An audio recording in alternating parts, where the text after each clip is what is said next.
বাংলাদেশে হল সংখ্যা একেবারেই কম, খুবই কম। একেবারেই কম। তারপরে আপনি আপনার সিনেমা বরবাদ কতগুলো হলে আশা করেন কিংবা কতগুলো হলে যেতে পারে? এটা তো আমার বুকিং ম্যানেজারই ভালো বলতে পারবে। তারপর আমি যতটুকু এখন পর্যন্ত আমার কাউন্টে এসছে, যতটুকু কনফার্মেশন ওভার দ্য ফোন বা পেপার, আপনি কি বলে, হল বুকিং রিসিট থেকে সব কিছু থেকে 100+ ইনশাল্লাহ আমরা পাবো। মিনিমাম 100 তো আমরা আশাই করছি, মানে হয়েই গেছে। আর উপরে যেটা আসে এটা বোনাস। কারণ আমারটা ছাড়াও তো আরও সিনেমা হল, মানে আরও সিনেমা আছে যেটা অন্যান্য সিনেমা হল, মানে ওনারাও চায় যে সিনেমাগুলো আসুক, আমিও চাই যে ওনাদেরকেও একটা স্পেস থাকুক, ওনাদের জন্য একটা স্পেস থাকুক। তো মানে এখন তো এটা হচ্ছে ডিমান্ডের উপর ডিপেন্ড করে।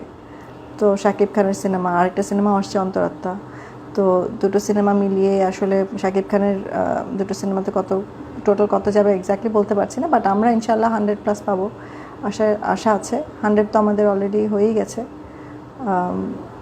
তারপর ওই যে বললাম যেটা আসে বোনাস।